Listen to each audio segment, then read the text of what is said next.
Hi, welcome to this video. In today's video, we would like to write a Python program to find those numbers which are divisible by 7 and multiplies of 5 between 1,500 and 2,700, both included. So we would like to write such a program. In order to write such a program, first of all, we need to define the range. So the starting point is 1,500 and the ending point is 2,700. Okay. Now, in order to find the numbers that are divisible by 7 and multiplies of 5, we need to have a for loop because we need to iterate through all the numbers between this number and this number. And then if they are divisible or multiply of 5 and 7, we are going to print those values. One important point to consider here is that we are saying that we want those numbers which are divisible by 7 and multiplies of 5. It means that it should pass both conditions, not either of them. If we were looking for either of them, we had to have or word here instead of and. So when we are having and, it means that both conditions must be true. Okay, now we know what we want. We're going to have a for loop saying that for each variable num in the range start and end plus 1, because we know that when we are having a for loop, the starting point is inclusive, but the ending point is exclusive. So when we write down the end, which is 2,700, it is going to loop up to 2,699. Okay, so the end point in for loops is exclusive. So range, starting point, ending point. Okay, so the starting point is inclusive, but the ending point is exclusive. So we're going to start from the starting point 500, sorry, and the ending point we want it to be 2,700. But if we write down this number there, it is going to go up to 2,699. Therefore, we need to add 1 here to have the full range. Then we check if that number is going to be divided by 7 and its remainder of this division equals 0, it means that it is divisible by 7. Yeah. So one condition to understand if a number is divisible by 7 or not is the following. So a number is divisible by 7 only if that number is divided by 7 and the remainder of this division equals 0. In this condition, we know that that number is divisible by 7. So if a number is divisible by 7 only if that number is divided by 7 and the remainder of this division equals 0. In this condition, we can say, okay, that number is divisible by 7. So this we are checking here using the modular operator, because we learned that using modular operator, we can understand the remainder of the division between two numbers. And because we were having the division by 7 and multiplies of 5, therefore we need to have the AND operator here.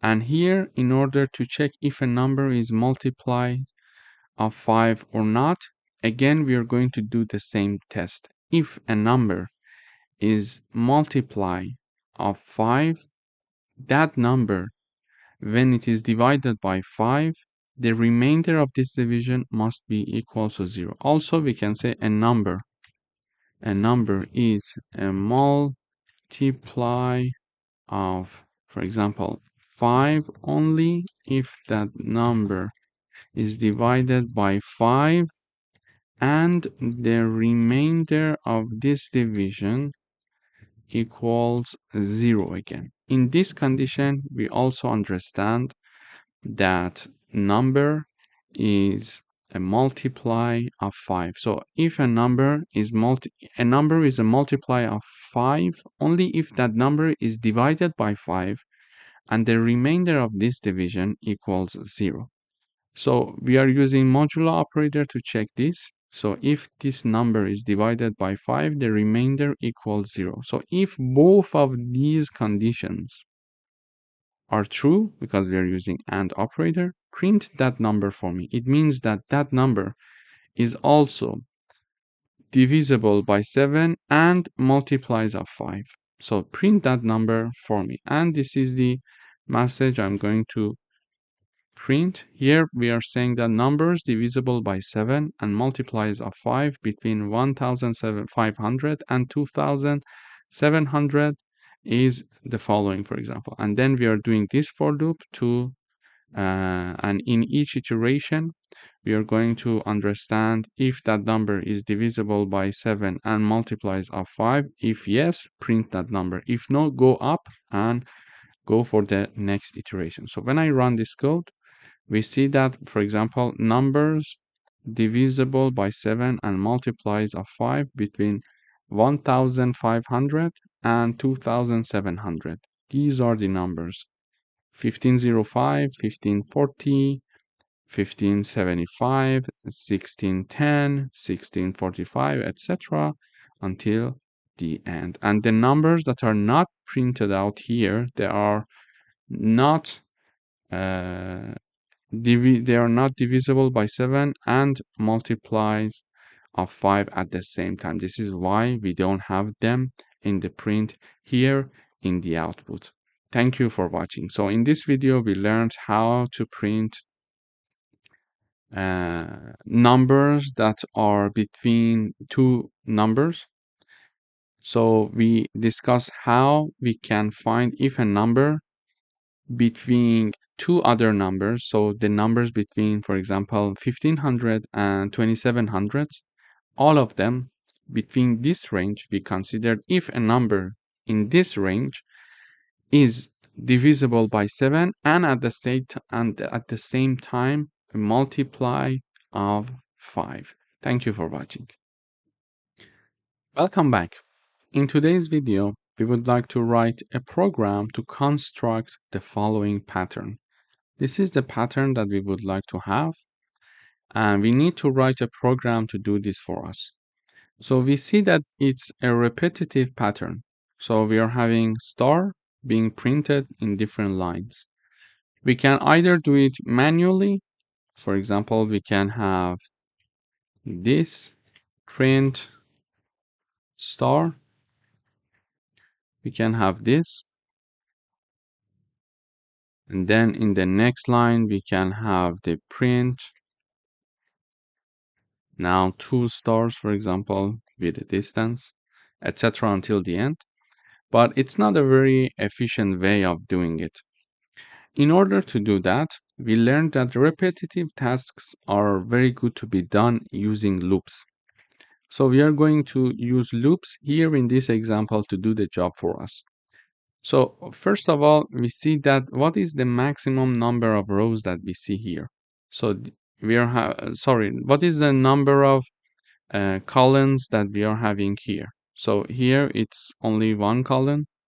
Here we are having first column, 2 column, third column, fourth column, and the 5th column. So we are going to have up to 5 columns. So in one row, first we are having 1 star. In the next row, we are having 2 stars. In the next row, we are having 3 stars. So the maximum number of stars that in one row we can have is 5.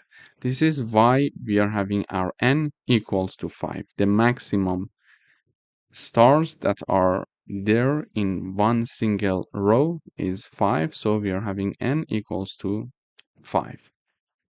Now, let's start the work. We said that for repetitive tasks, it's better to use loops. Here we are going to have a for loop with our iterating variable I for each I that is in the range of 1 and n plus 1, because we learned that when we are having the range, the starting point is inclusive, but the ending point is not inclusive, okay? Therefore, we are having the ending point, which is 5 plus 1 here. And in each iteration, we are going to print the star with the repetition with the number of I. What does it mean? It means that, for example, when I equals 0, when I equals 1, sorry, because we are starting from 1, print 1 star, okay? But if I equals 2, print 2 star, 2 star, with 1 space between them. Why? Because we are having it here. So we are having a star and then a space multiplied by I. It means that whatever the value of I is, multiply it with this. Okay, so this is going to be printed as large as the value of I. If I equals 1, it is going to be printed once. If I equals 2, it is going to print it 2 times, a star with a space. Okay, if it's 3, it is going to print the star with a space 3 times. Therefore, here, when we are having the I equals 1, we are having 1 star being printed. When we are having I equals 2, we are having 2 star being printed. And then it goes up, increase the iterating variable, I equals 3, it is going to print 3 stars, then 4 stars, until it is 5 stars, okay? So now let me run the code. We see that in the first iteration, we are having I equals 1 because the starting point is 1, we are having 1 star. Then I equals 2, we are having 2 stars, 3 stars, 4 stars, until the end 5 stars, because we are having the endpoint exclusive. 5 plus 1 is 6, and we are going to have therefore up until 5 inclusive, and we are going to have this print. So this print is the first half of the pattern. Okay, so this part is now created. Now what we need to do is to have a for loop, another for loop to print us the stars, the remaining stars, and in each iteration, now instead of increasing the number of stars, reducing the number of stars. Okay, so in order to do that, we are having the second half iteration, an iteration for the second half of the pattern. So we are having a for loop for each I in the range n-1 and 0. So it is going to start from 4. Let me have a comment here. Range. So it is going to start from 4, and it is going to continue up until I equals 0, but because it's inclusive, it is going to go one number before that, which is 1. And in this iteration, the point is this. We are going to reduce the iterator variables. So by default, I, when it is equal to 1, in the next iteration, it is going to be 2. In the next iteration, it is going to be 3, etc. But when we indicate that this number, the third argument, we are going to start from 4, I equals 4. In the next iteration, I will be equal to 3 because we are reducing one value from it at each iteration. In the next one, I equals 2. In the next one, I equals 1. And we are going to stop there. Why? Because the ending point is 0 and the ending point is exclusive. So the last number before that is when I equals 1. Okay, so we are having a for loop for each I in this range, starting from 4, ending at 0 exclusive, and in each iteration we are going to reduce the value of I by 1 unit. Then in each iteration we are going to print again stars to the number of I. For example, when we are having 4, I equals 4, we are going to have the 4 stars with 1 space between them. Then in the next iteration, I equals 3, we are going to have 3 stars. Then I equals 2, we are going to have 2 stars. Then I equals 1, we are going to have 1 star. But why we started from n minus 1? Because already we have the row which has 5 stars, which is here in our pattern. So the next row is having 4 stars. So the next for loop that we are writing should have the starting point from the 4. So this is why we choose n minus 1, which is this number. So we want to start from 4 because we already have this row with 5 stars. We're going to have the 4, and in each iteration we are going to reduce the value of I up until it reaches to ending point 0 exclusive. So now this pattern will be created when we are having this for loop. So if I run the code, we see that the second half of the pattern is now also created. So the first part, for the first half of the pattern, we use the first for loop, and for the remaining part of the pattern, we use the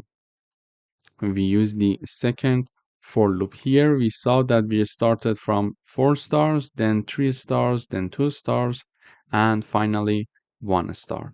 So in this video, we learned how we can use for loops to construct this pattern instead of manually printing these stars. So now this way, everything is easier. Thank you for watching. Hi, welcome back.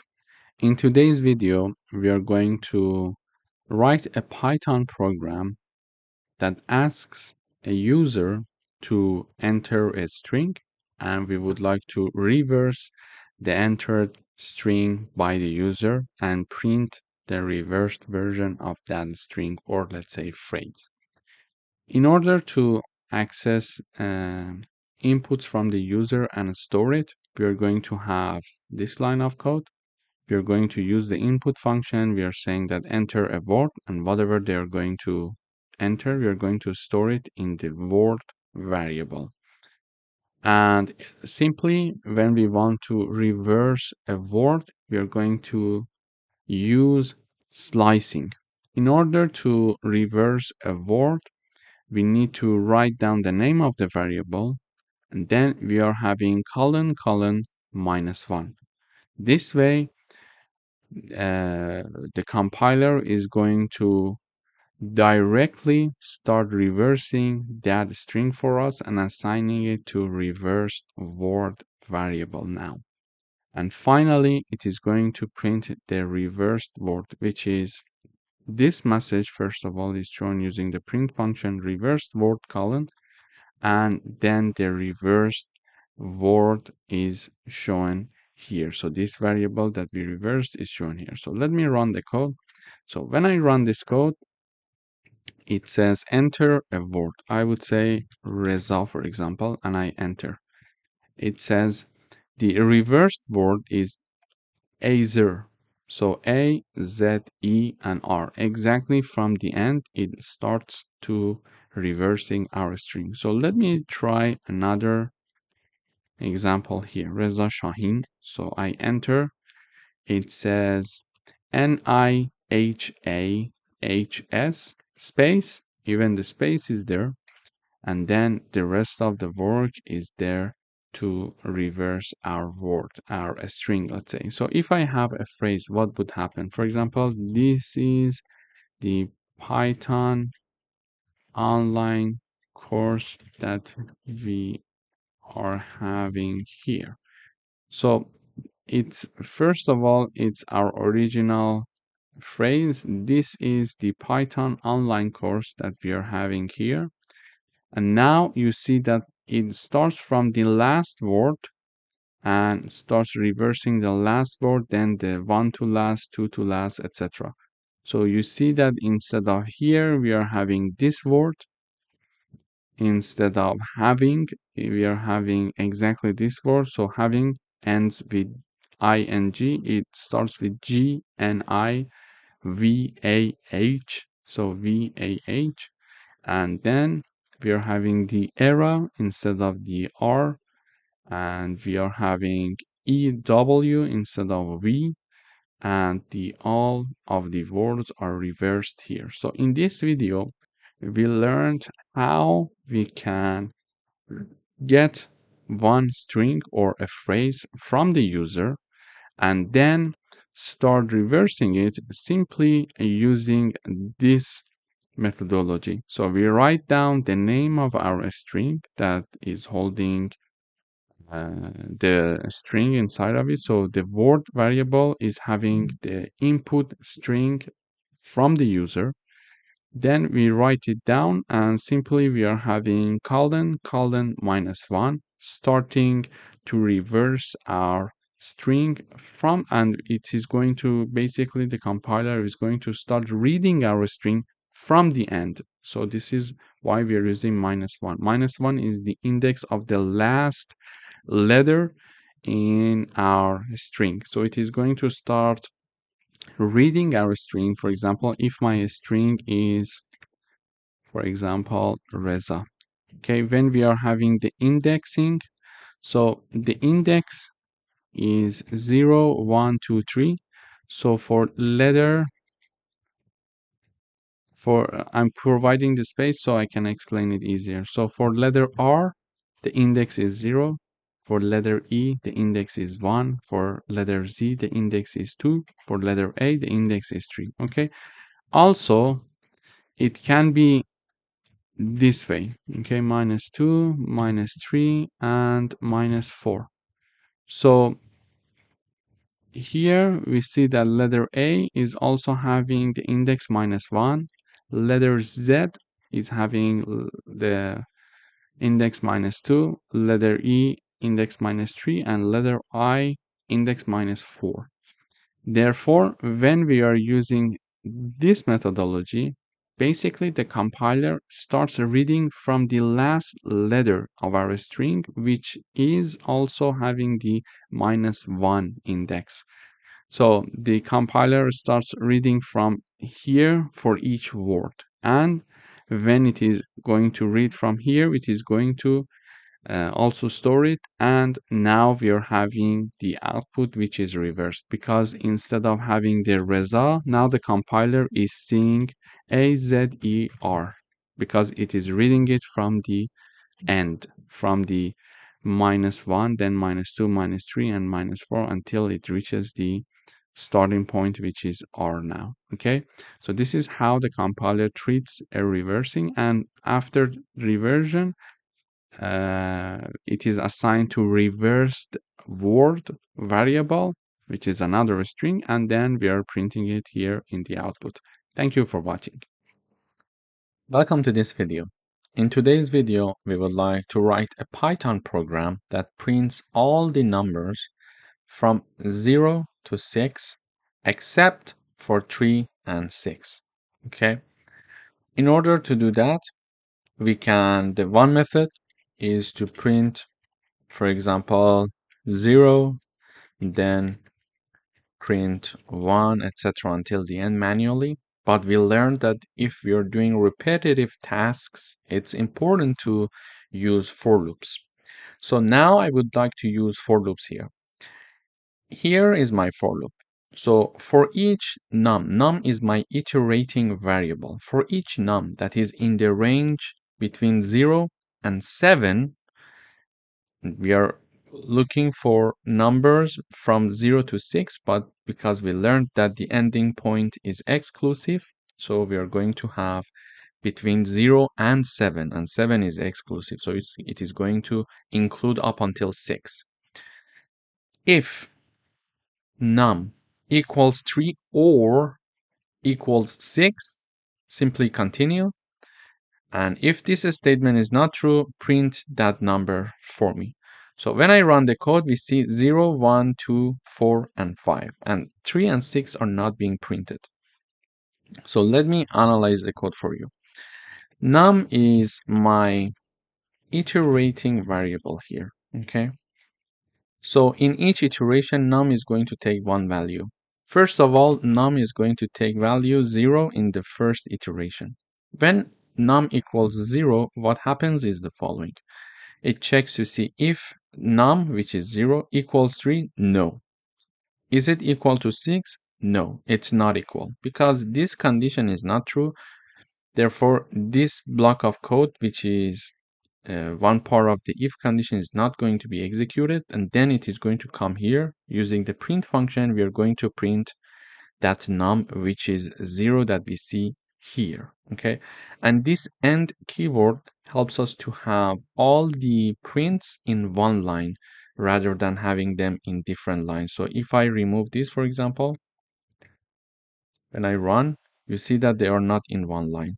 They are in different lines. Okay, so when I have this, everything is going to be printed in one line and with a space. Okay, so you see it here. In the first iteration, num equals 0, and we're going to have the 0.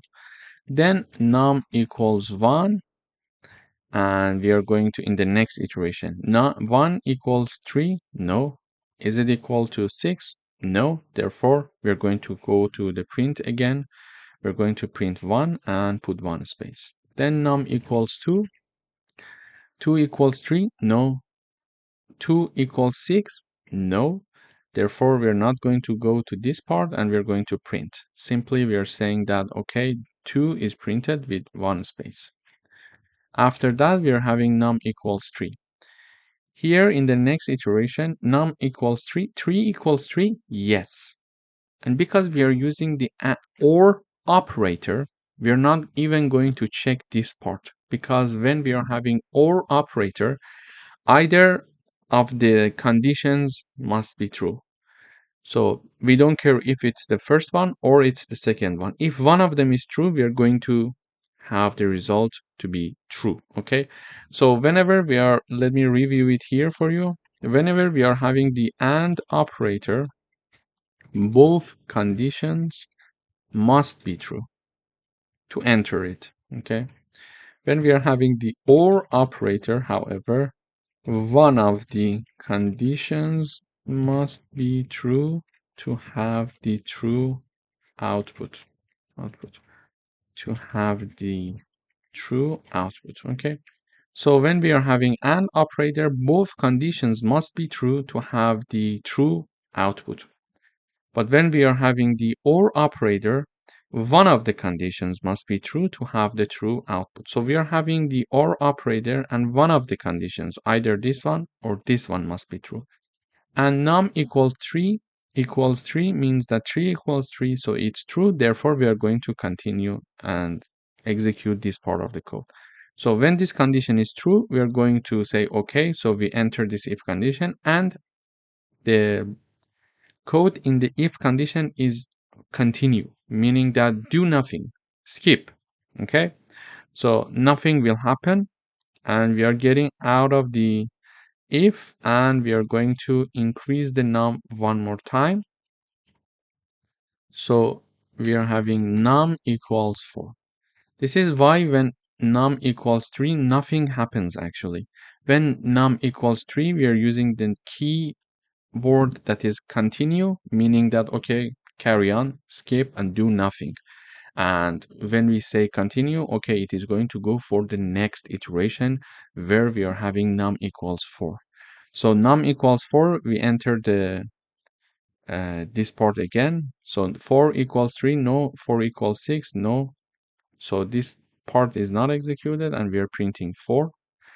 Then num equals 5, we are having this condition is not true because 5 is neither equal to 3 nor to 6. We are going to print 5. And finally, we are having num equals 6.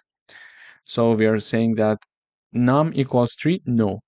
Or num equals 6, yes. Therefore, continue, enter this part and use the keyword continue. So we are going to continue and do nothing, skip.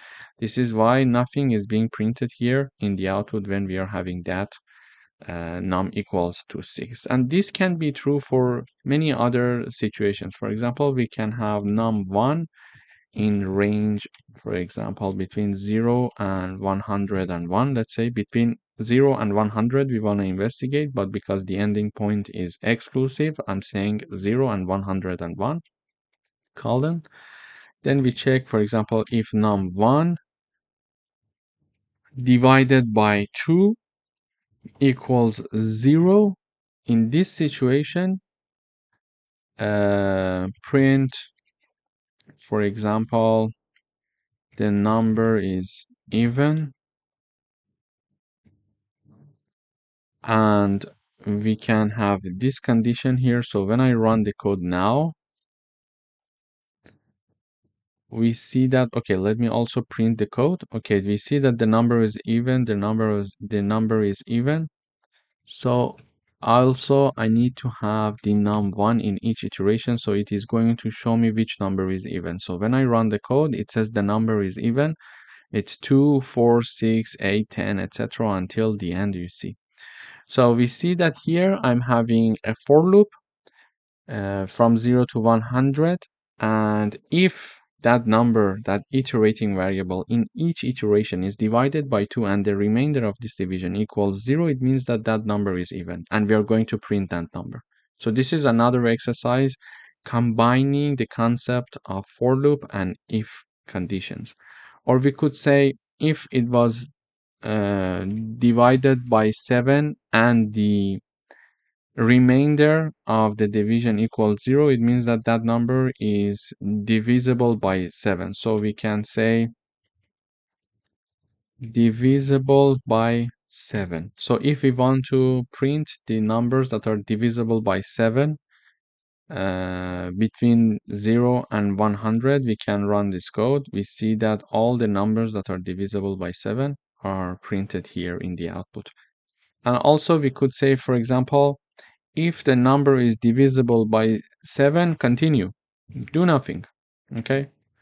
Otherwise, print the number for me. So, print the num, and we are going to have also the end keyword to have all the numbers in one line. So when I run the code, okay, we are having a very large range, so we are having a lot of output. Let me reduce the range. So when I run the code, we see that, okay, here let me first comment this part.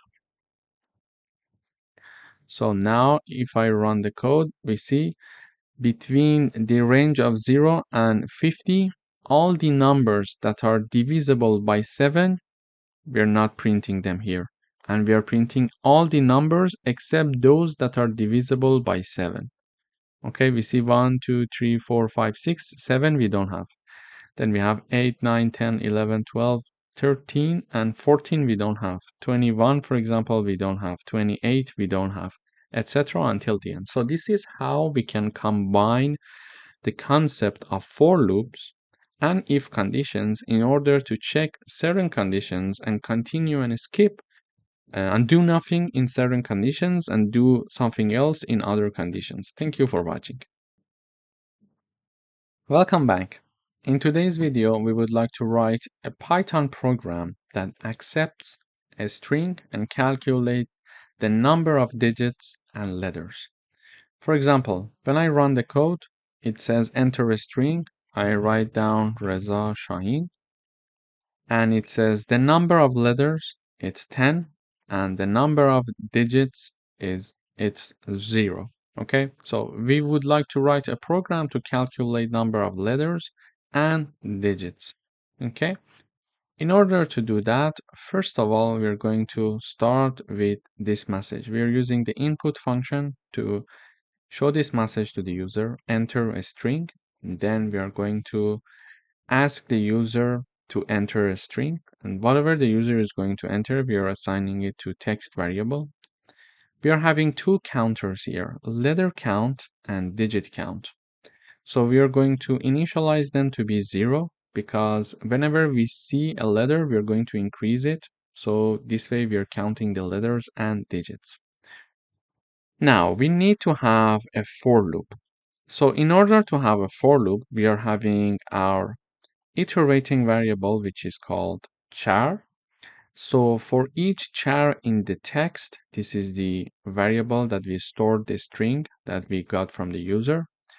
If that character is a letter, increase the value of letter count by 1, and if that letter is a digit, if that character, let's say, is a digit, increase the digit count. And we are going to use the is alpha and is digit function to do that. Basically, this function is going to help us to see if one character is a letter or it's a digit. So in order to understand if a char is a letter, we can use the is alpha function, meaning that, for example, if the name of my character is char, like this, char dot is alpha is going to tell us the answer is true or false. If it's true, it means that this character is a letter. If the output is false, it means that this character is something else. It's not a letter, let's say. So here, in order to check if one character is a digit or not, we are also going to use the is digit function. Okay, so here we are going to check to see if that specific character is a digit or not. If character is digit, this line of code is going to return true for us. If that character is not a digit, it is going to return false for us. So here we are iterating through each character of my string here, text, and checking each character one by one. So I say that character, in the first iteration. For example, let me run the code one more time. I say my string is Reza. It says we are having 4 characters. Let me say Reza 1. Okay, it says 4 characters, 1 digit. So now let's see how it works. In the first iteration, my character equals R because my string is Reza 1. Okay, in the first iteration, the char equals R.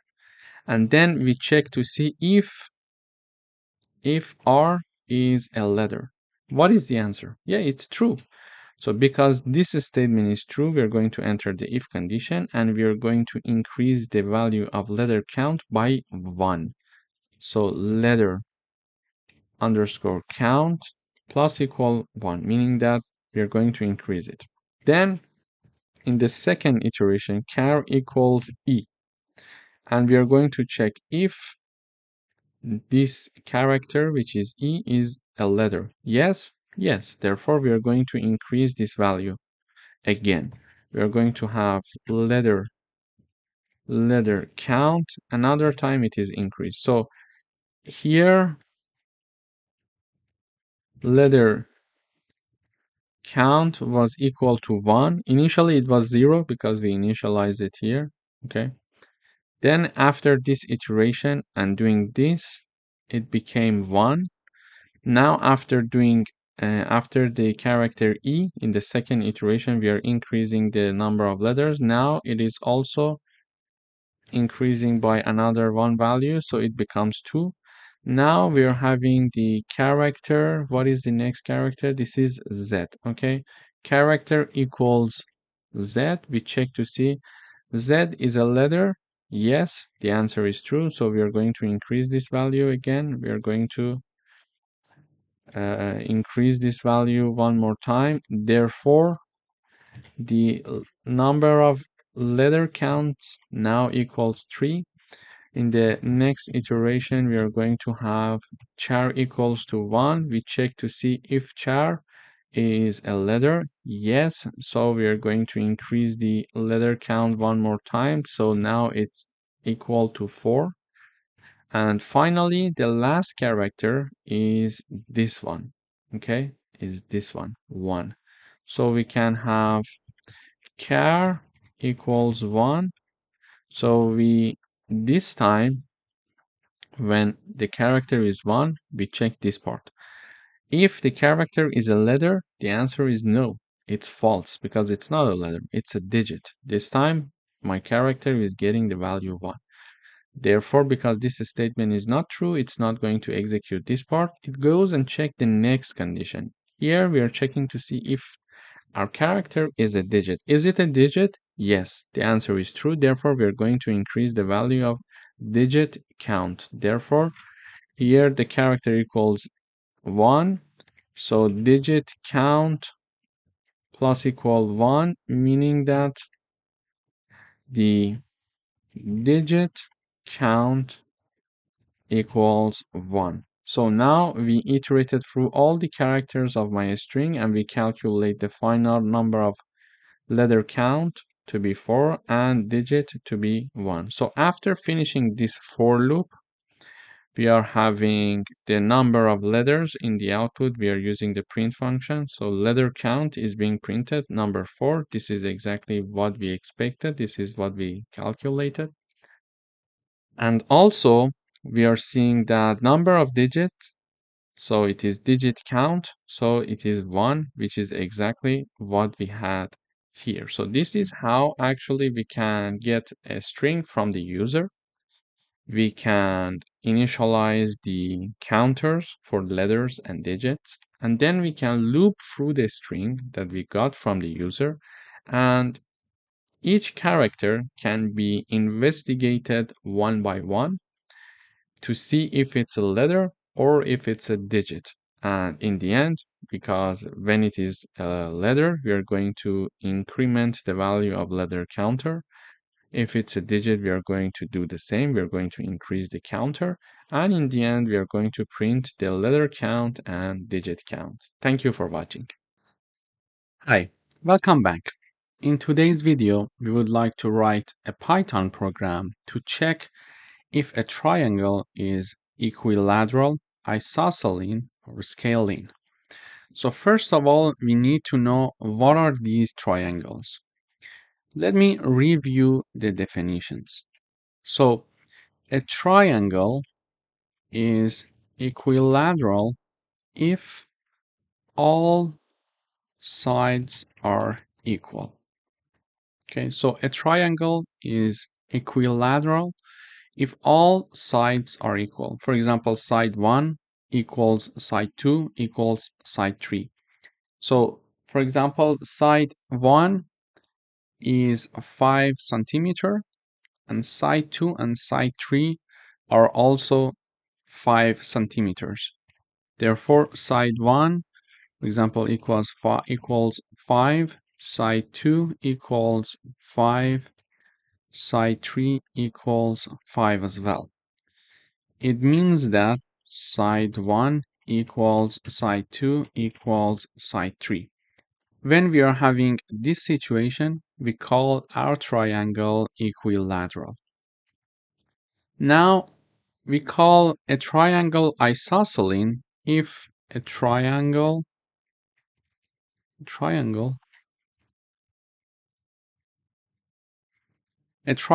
is isosceles if two of the sides are equal. Okay? It means that, for example, side 1 equals 5, side 2 equals 5, and side 3 equals, for example, 10, for example. So these two sides are equal.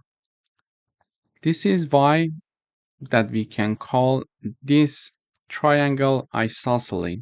Okay, so two sides are equal. This could be side 1 and side 2. This could be side 1 and side 3. This could be side 2 and side 3.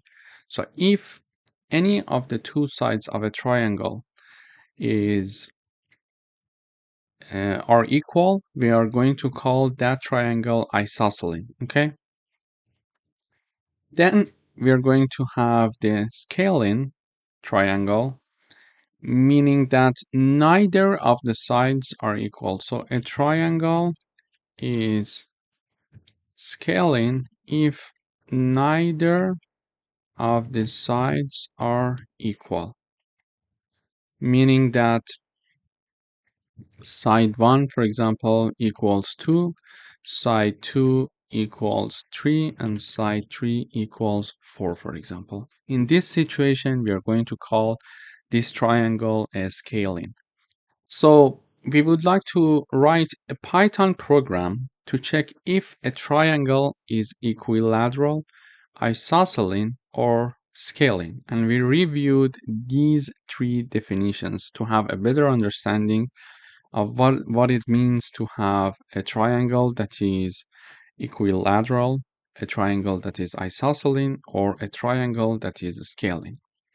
Okay, now, first of all, we are going to ask the user to enter three numbers. So we are going to use the input function and ask the user to enter side 1.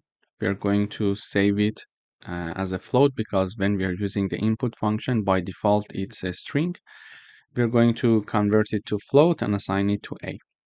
We're going to do the same thing with side 2. We're going to use the input function to get it, and then we convert it to float and assign it to b. And side 3 is also goes through the same procedure and is assigned to c. And now, in order to understand if a triangle is of the type 1, 2, or 3, we need to define a function. This is our function, check triangle. In this function, we are going to check if the triangle is equilateral, isosceles, or scaling. But before that, we need to check the sides of our triangle to see if they are valid or not, because it means that when we are having the addition of two sides, it must be larger than the third side. Okay, the third side, yeah. So for example, a plus b must be larger than c, and a plus c must be larger than b, and b plus c must be larger than a. This is a general rule for sides of triangles of a valid triangle. So first of all, we are going to check this. If this part is true, we are going to call the check triangle function. Otherwise, if this statement is not true, it means that we are not even having a valid triangle. We need to revise it, and this message is shown. The given sides do not form a valid triangle. Okay, so we imagine that we are going to enter inputs that is a valid triangle. We are going to call the check triangle function, and we are going to pass three arguments, a, b, and c. So the check triangle function is called using three arguments, a, b, and c. So we check to see if the sides, all of them are equal. So a equals b equals c. If this statement is true, we are going to print this message. The triangle is equilateral. Okay. But if this statement is not true, so this part is not going to be executed. And we go for the next condition. Elif a equals b, or b equals c, or a equals c. So here we check to see if any of the two sides of the triangle are equal. So a equals b, or b equals c, or a equals c, because if any of these conditions is true, it means that we are having an isosceles triangle. So we check all the sides 2 by 2 if they are equal. If we at least have two sides that are equal, it's an isosceles triangle. Okay, if all of them are equal, it's equilateral. So we check a with b if it's equal or not, b with c, or a with c. If any of these conditions, any of these three conditions is true, we are going to enter this else part, and we are going to this elif part, and we are going to print this message. The triangle is isosceles. Otherwise, if neither this condition nor this condition is true, it means that the triangle is scaling. So we are going to print the scaling message in the output. Okay, so this is how we can check the type of our triangle. So let me run the code first. It says enter side 1, I say 5, enter side 2, I would say 5, enter side 3, I say 5. So all of the sides are equal. We expect to have this message: the triangle is equilateral. So when I enter, it says the triangle is equilateral. So we call the check triangle function, and we see with these three arguments, and then we check here a equals b equals c. Yes, so the triangle is equilateral. Then this message is shown. So if I run the code one more time, so 5, 6, and 7, when I run the code, this time it says the triangle is scaling. Why? Because we are having a triangle and neither of the sides are equal. So 5, 6, and 7. The first one, all of them must be equal. The second one, two of them must be equal. And if neither of them are equal, it's scaling. And finally, we are having, for example, another triangle, which is 5, 4, and 5, let's say. And this is a triangle of type isosceles. So this one. Why? Because the first side and the second side, both of them are the same number. So here we check A equals B, 5 equals 4, no. B equals C, 4 equals 5, no. A equals C, so 5 equals 5, yes. Therefore, it enters and checks here. The triangle is isosceles. So in this video, we learned how we can write a program to check if a triangle is of type equilateral, isosceles, or scaling. Thank you for watching. Welcome back. In today's video, we would like to write a program to count the number of characters in a string. In order to do that, I would like to define a function that is going to do the counting of each character. So in each character, frequency is counted inside this function, char frequency. What I'm going to do here is the following. For example, when I run the code, it says enter a string. So I write down Reza, for example. When I enter, we see that it says R, the frequency is 1, E, the frequency is 1, Z, the frequency is 1, and A, the frequency is 1. So our program counts the number of frequency of each character. When I run the code one more time, I type down Reza R, for example.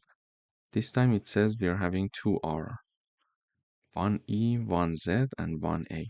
So here, first of all, I ask the user to enter a string. We use input function to get the string from the user. We assign it to text. Then we are having the call of the function of the char frequency. This is the name. And we are passing text variable as an argument of this function. And the output of this function is assigned to variable called frequency, okay, which is a dictionary. But let's see what's happening inside this char frequency function. When we call this function, the compiler comes here. It checks the name of the dictionary, sorry, the name of the function, and okay, so this is the function that was called. When this function is called, this part of the code is going to be executed. So first of all, we are creating a dictionary to store character count. And as a reminder, when we are having a dictionary, we're going to have key values. Okay, so a dictionary is having key value pair. It means that, for example, for the key1, we are having value 1. Then we are having, for example, key2 and key2. Then we are having value 2, for example, etc. Okay, so just imagine that we are having a dictionary with two keys and two corresponding values. So it's a key value per a dictionary. We are having the key 1, its corresponding value, key 2, its corresponding value. Here exactly, if you see that R is my key and its corresponding value is 2. So in a dictionary, we can easily count the number of frequency for each character. Now I created an empty dictionary here. Then we are looping over the S. So for each character that is in S. And what is S? S is exactly what we passed as argument to call the function. And what did we use to call the function as an argument? This is the text, which is what the user entered. So the entered string by the user is stored in text. We pass text as an argument for the char frequency call of function. Here we just name it s, and we are now looping over the string that the user enters. So we are looping over the string that the user entered. Okay. Now that we are looping over each character of a string that the user entered, just imagine the string is Reza R. Okay. Now, for example, in first iteration, character equals R. So we are looping over R. Then in the next iteration, character equals E, character equals Z, equals A, and equals R. So in each iteration, we move forward character by character. Now we are saying that for each character in the string, if character is inside the frequency dictionary, what does it mean? It means that, for example, we are checking to see now that in the first iteration, char equals R, okay? We want to see if R is in frequency dictionary, okay?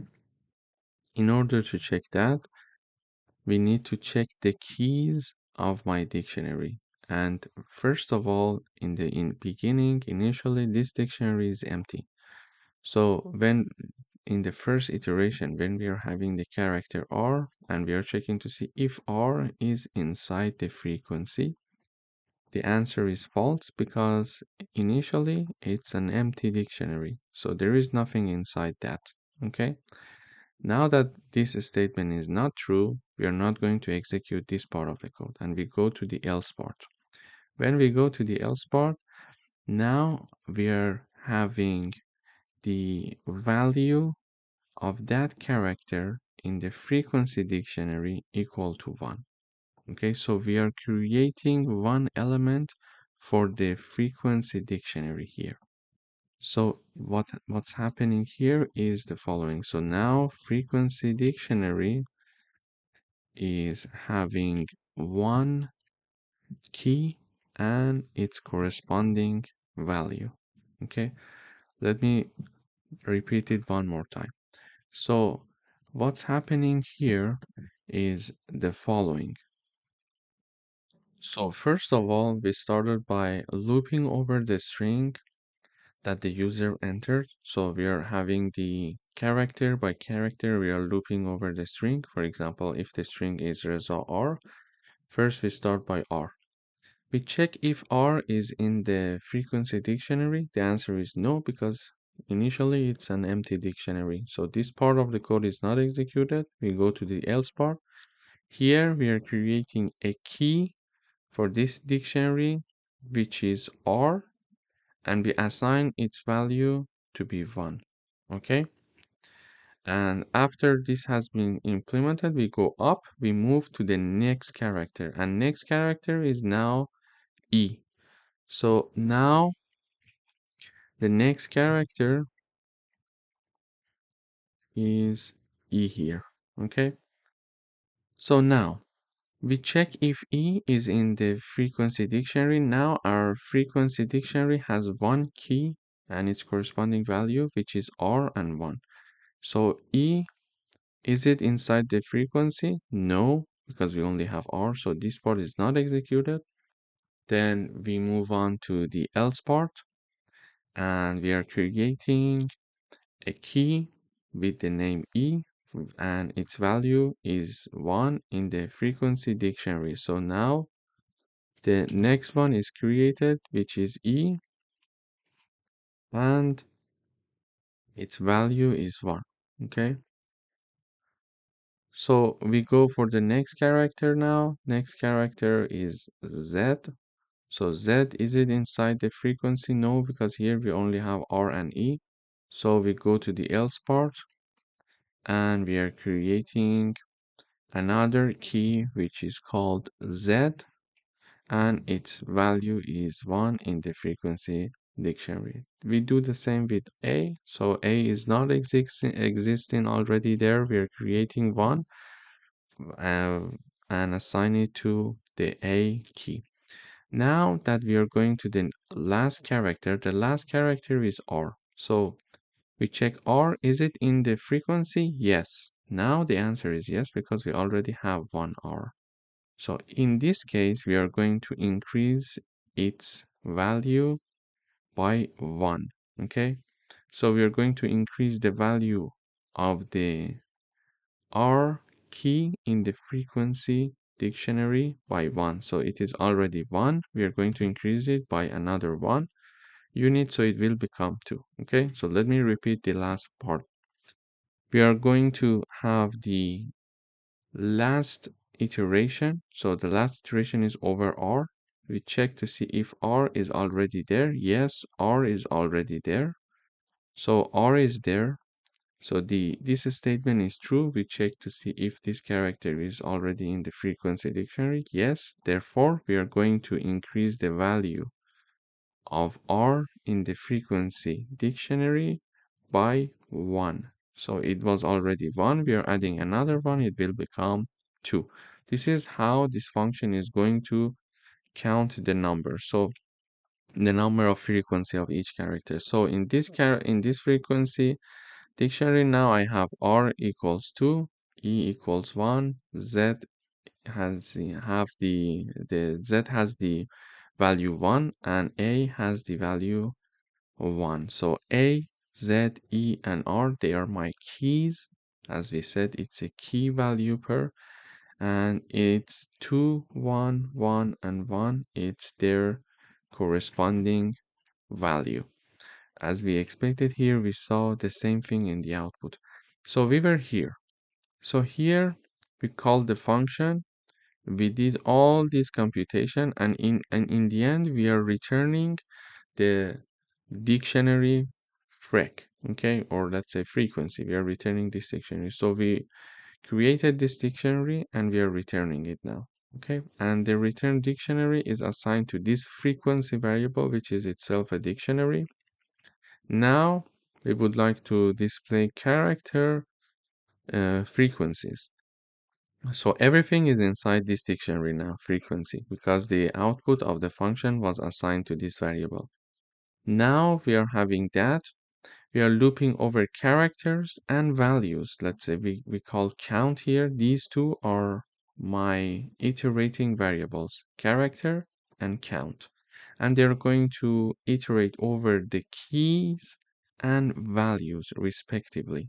Okay, keys and values, keys and values. For example, this char iterating variable is going to iterate over all the keys R, E, Z, A, and this count variable is going to iterate over their corresponding values 2, 1, 1, and 1. Okay, in frequency.items, when we are having the frequency.items, frequency is the name of the dictionary. .items means that the items function is going to help us to iterate over the keys and values. Now, in each iteration, we are going to print the character with its corresponding value. So in each iteration, we see R, for example, and its corresponding value is 2. So R is my character, its corresponding value is 2. We're printing it. Then in the next iteration, we are having E and 1. So E and 1, Z and 1, and A and 1. So this way, we are having a function to count the frequency of characters. And also in the end, to display these character frequency, we are using a for loop to iterate over key and value pairs of my dictionary. So in this video, first of all, we reviewed the dictionaries, we reviewed how they are created, and we learned that a dictionary is a key value pair, and then we learned how to count the number of frequency of different keys in a unique dictionary. After that, we learned how to iterate through key value pair in a dictionary. Thank you for watching. Welcome back. In today's video, we would like to write a Python program to get a string made of first and last two characters of a given string. So if the string length is less than 2, return empty string instead. Or we can say, or a message, return an error message. Okay. So here is my code. When I run, it is going to return the first two and last two characters of a given string. For example, I'm calling the function using this string Python. What I get in the output is pyon, so the first two characters and the last two characters. I called it using hi Reza. I say I get hi, the hi and za in the end. And when I call the function with the string less than two characters, I'm going to get this message. It must have at least two characters. Okay, so this is my code. But how can we do that? So here I'm having a function called first and last two. It accepts one parameter. Whenever we call this function, we need to have one parameter. So here I call this function first and last two with the argument Python. So I'm calling the function with a string. Here, first of all, in the function, I check to see if the length of the argument that is passed to call this function is less than 2 or not. So if it's less than 2, we are going to return this message. It must be at least 2 characters. Okay? So if the length is less than 2, it is going to show this message. But if it's not less than 2, we're going to return this part. And what is this part? Basically, this part is having a new string being returned with the first two characters and the last two characters of the S string. So for example, if my string is Python, here what's happening in the return, it is returning the S2 plus S minus 2. Okay, and basically this part is going to create a new string that is py, which is the first two characters of my string Python, which is py, plus the last two characters, because we are having the index minus 2. Okay, so the last two characters plus on. Okay, so this one will become pyon in general in the end. So this is what we have as the output, as you see here. But why minus 2? So if I have a string here, let me give you another example. If I have a string called Python, the indexing works like this: 1, 2, 3, 0, 1, 2, 3, 4, 5. So this is the indexing. So index of the P character is 0, index of Y character is 1, etc. until the end. The index of N is 5. So the character N has the index 5. We also have another method for indexing a string. We can start from the end. So when we start from the end, the last one is -1. For example, the character n, the index is -1. Then the character o, the index is -2. Character h, index is -3. Character t, index is -4. Character y, index is -5. And finally, the character p, its index is -6. So we can either count from left to right for indexing where we are having from 0 until 5, or we can count from right to left, which will have this way. So n equals -1, o equals -2, etc. See, this is the indexing of our characters of this string. So when we are having the string s, the first two characters, it will be index 0 and 1, which is p and y. And when we are having the -2 and then colon, it means that from the start from the -2, which is o, and go until the end, which is o and n. Okay, so this is how we can have this. So -2, it will be o and n. If I write down -3 and then colon, it means that it starts from h and continue until the end. This is how we can create a string from the first two letters and the last two letters. Thank you for watching. Welcome back. In today's video, we would like to write a Python program to change a given string to a newly string where the first and last characters have been exchanged. So what we are doing here is the following. I'm having, for example, a string called Python, and in the output, we see that the first character, P, and the N, the last character, they have been exchanged in the output. So n is now my first character and p is my last character, while the rest of characters remained the same. You see it here. Yeah. So also this happens for the hello. H and O, they have been exchanged. We see O is my first character, H is my last character, and the rest of the characters are the same. And if we are having a character with less than 2, length of less than 2, let's say, we're going to have this message, not long enough, not long enough. So what we are doing here, first of all, we are calling the swap first last function. And this function, what is it going to do? It's going to create a new string, and it is going to exchange the first and last letters. So swap first last function, we are calling it with an argument s. Here when I call this swap first last function, I'm having a string as argument that is passed.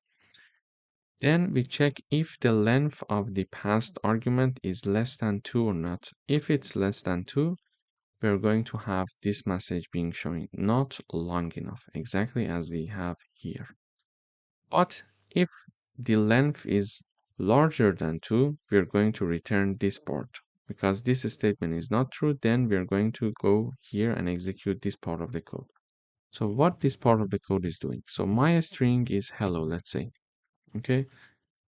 This part of the code is saying that s with the index -1. So the character with the index -1 of my s string, and this is my string.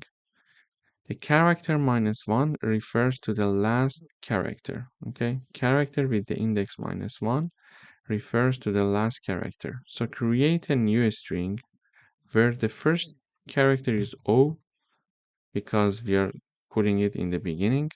So the first character is O. Why? Why O? Because we are calling the string with character of index -1, and character with the index -1 is O. In the S, for example, a string which is hello. So the last character, which is having the index -1 of my string hello, is O. Okay, so I write down O here, plus, then we are having a new separation, let's say. So we are having now character from 1 to -1, and the ending point is exclusive. So we are writing it down like the following: from index 1, which is E, until index O, which is the -1, but the end is exclusive. Therefore, we're going to be having this. Okay, and why we are having index 1 from E? Because when we are having a string like hello, the indexing starts from 0, 0, 1, 2, 3, and 4. Okay, this is my indexing. And now H is having index 0 and E is having index 1. Okay, so from 1, which is the starting point, and the starting point until ending point. But we need to be very careful. Ending point is exclusive. So ending point is exclusive. We are going up until -1, but -1 is not included. Okay, so we start from 1, which is E. We go up until -1, but because it is not included and it is excluded, we are not going to have that. So we are having ELL. Okay, so ELL plus. Now we are having the index 0 of our string. So we mentioned that this string hello, the index 0 is the first character, which is H. So here is my H now. So now we are creating a new string with these characters. So O, E, L, L, and H. Okay. So this is how we are going to exchange the first letter and the last letter. Also here, I'm having another example for Python. The same happens here. So we are going to, let me write it down here. So we are having a string called Python. First, we are putting the last character, which is N, plus YTHO plus P. Why? Because we are saying first the last character, which is N. So we are putting it here.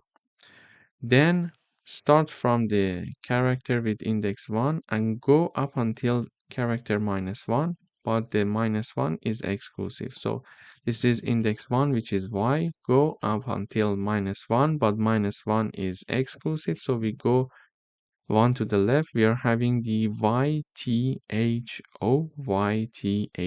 as we have here.